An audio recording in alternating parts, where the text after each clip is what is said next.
everyone, my name is Dorothy and welcome back to my YouTube channel. Today is Vlogmas day 2 of 25 days, and today we're going to talk about how I manage my finances, and I'm going to share how I manage my finances through using a finance notebook for the year, and I'll share some tips and tricks as to what I do and how it works for me, and in hopes it works for you as well. So a couple of years ago, I used to be a life and health insurance sales agent, and the organization that I worked with focused on financial education. So I spent a lot of time sitting down with clients and sitting down with people and really discussing their finances. And something that I always noticed and that was always quite alarming to me was the fact that people really didn't have a lot of grasp or understanding of their own finances. Questions such as how much money do you spend averagely throughout the month? People wouldn't really know the answer to. How many bills do you have? People really wouldn't know the answer to. When do your bills come out? Just a whole bunch of different things that one should know, a lot of people really didn't know. And so when it came down to putting a financial plan together or sitting down and making financial goals together, a lot of people really couldn't make plans or goals because they really were trumped by the task of now organizing their finances and realizing what areas need help, what areas are thriving, what needs to happen, anything. They just really didn't know anything. So one thing that we often did with clients was sit down and do a personal financial strategy with them. Sit down and have them write out all their bills, all of their expenses, all of their income, all of these things, just so that we could see it on a piece of paper and know. The interesting with this was that oftentimes clients were doing this for the first time, or they only do it once a year or once a couple of years or a few times in a year while sitting down with a financial professional. And this is something that I do for myself monthly and constantly look at monthly, just so I know monthly, I know regularly throughout the year where I stand financially, what my financial health looks like, so that it's just on the forefront of my mind. Even if I'm doing good, even if I'm not doing good, it really doesn't matter, but the importance is to know. In the same way we know with our health, with our fitness, with other things, we know health-wise, even if we're not making good food decisions, we know. We're like, you know what? I'm just gonna eat what I want. I know. If you are sick or, you have other issues in other areas of your life, you typically know. But when it comes to our finances, a lot of people honestly are okay operating blind out of the fear of just knowing. And so I'm going to show you my notebook today and just show you what I do to help me stay on track, help me know what's going on, and help me to make realistic goals around my finances. This is my financial notebook. Nothing fancy about it, just a regular spiral. And I just keep all things finances related in it. Finance, business, all things related to money and the management of my money in it. So I just title it Finances and Business. It typically stays at home. So in it, you'll see all the months. So this one picks up in August. So August, September, October, November, and then I've started for December. I have December here on a separate piece of paper that I prepared for you guys. So you can see in great detail how I manage my finances using this notebook. So the first thing I do is date it. So it's December 2021. And then I have it broken down into two sections. The first section being debt and the second section being expenses. So I put my income here at the top. If you have multiple income, then this section might be a little bit more extensive to you. If you have more than 3, 4, 5, or an inconsistent amount of income that you just kind of want to be very mindful of, then you can have this section be a little bit more. As of right now, my income can be managed just by, it's consistently the same every month. So I just have a little line that shows my income here. I put the due dates on the side just so I know and nothing catches me off guard. And then I have my debt section. So for my debt section, I have the debt, whatever the name of that debt company is. I have the payment amount, and then I have the balance so that I'm constantly aware of the balances that I have on my debt accounts, and I order them from highest to lowest. This helps me to manage my debt. I have 7. As you can see here, I have my mortgage, my car payment, a store card, a credit card, and then I have a credit card, a charge card, and a store card. So those are the accounts that I have. I have the payment amounts. And then if there's no payment due, then I'll just put 0. If there's no balance, I'll just put 0.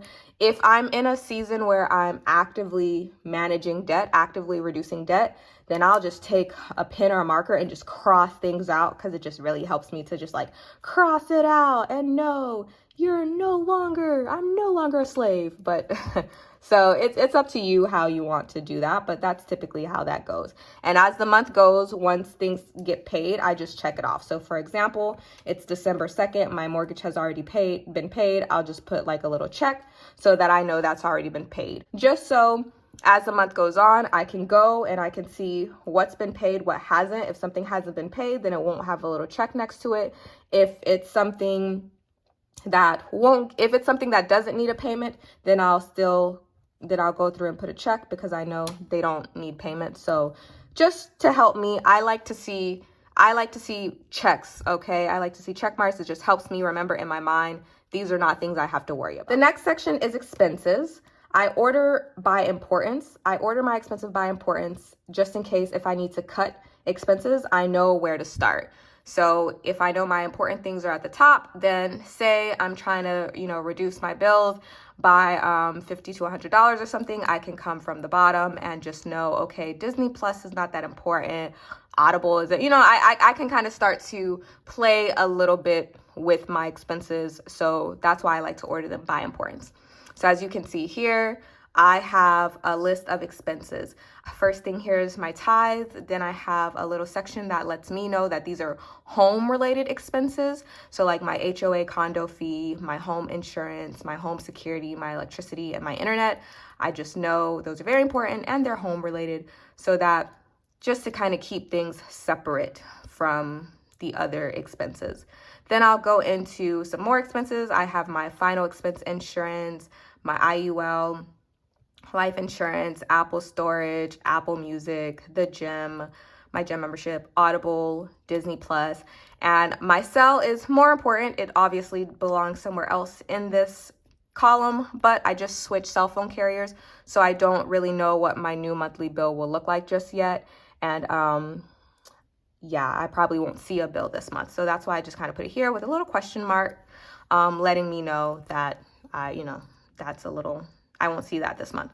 So, and then as things get paid, in the same way I do for the debt, as things get paid, I just check things off the list here. And then if anything, say it's like the 15th and I notice certain things haven't come out, then I know to follow up. It's really important for me to check off these things, because these days, people make mistakes, human error, systems make mistake, and sometimes things don't come out, and then months later, days, weeks later, or next month, you realize one of your services have been cut off, and it's because it wasn't paid or whatever the case may be. So I don't like that inconvenience. So I just like to keep track of it throughout the month and paying attention to what has already been paid and what hasn't. So if anything hasn't been paid and it's not set up for automatic draft, or I just make sure to follow up. Another thing about my expense column is I have it broken up into 2 sections. One is monthly, so these are my monthly expenses. And then I have a section here that says quarterly, annually, biannually, and inconsistent. So these are things that don't happen monthly. So things that I can afford to pay annually, biannually, quarterly, I do to reduce my monthly expense. And then things that are inconsistent are things like the toll roads and things that, they're just going to come out based on use. And so at the end of this sheet, I have my expense total, which I just add up all of these payment amounts, all of these payments amounts, and then I put the expense total here so that it should be a lesser number than my income. And that's how I manage my finance every month. And I make sure to look at this honestly daily. I'm a bit obsessive, so I kind of look at this every other day personally, but you know what, whatever is best for you. It's just natural to me to look at it every other day just because I'm so used to doing it for so many years. But as long as you're looking at it weekly, as long as you're just looking at it enough to cross off when things have been paid, it's really fine. On the back of this, I love to have just my financial house and just my X curve here just to remind me of what the goal is, and then some goals here. I also, if I notice that my daily expenses are getting out of hand, I'll sometimes write them on the back as well or on a third piece of paper. But I'm the type of person that as long as my bills are paid and then what's in my account I just really kind of use, and I'm not super crazy when it comes to budgeting. That's why this is not a budgeting video. It's how I manage my finances. But once again, if I find myself getting a little too bad with my monthly expenses that aren't on the other side of this page, then I will use up a separate sheet to write down what I've spent on, what's happening. But so here I have my financial house. And if you've never seen the financial house structure, it's this house that lets you know how your finances should be prioritized. So the foundation of your finances should be your protection being health insurance, life insurance, and long-term care insurance. I'm good to go there. And you want that just in case anything happens, and you want to make sure that you're insured. You want to make sure that your family's good, things like that. The next thing is debt management. I always write out the number, the exact amount I have in debt. So as you see here, it's $156,932. And so this is something that I always look out from a month to month. So if my notebook starts in January, I'm looking at in January, and that's a number I look to be constantly going down. If that number is not constantly going down, or it's not making sense, then I know that I have a debt management issue. And then I'll go back to the other side of my notebook and really zone in on my debt and figure out what's going on and what I need to do.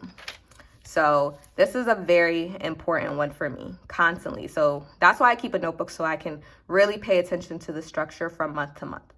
Next thing I have is my emergency fund. The top of this structure is the investment column, so paying attention to my investments. So I just have whatever I'm currently invested in, I'll just kind of put here. So Home Flip, the Betterment app, my retirement, Coinbase, Robinhood, random stuff like that. So whatever I got going on the investment side, I put it here.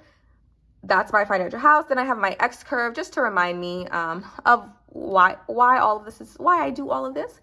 And so your X curve, if you haven't seen this concept before, it's the ideal that it's an X. It's the ideal that when you're younger, you have a lot more responsibilities, whether that be your house, your car, your student loans, whatever the case may be.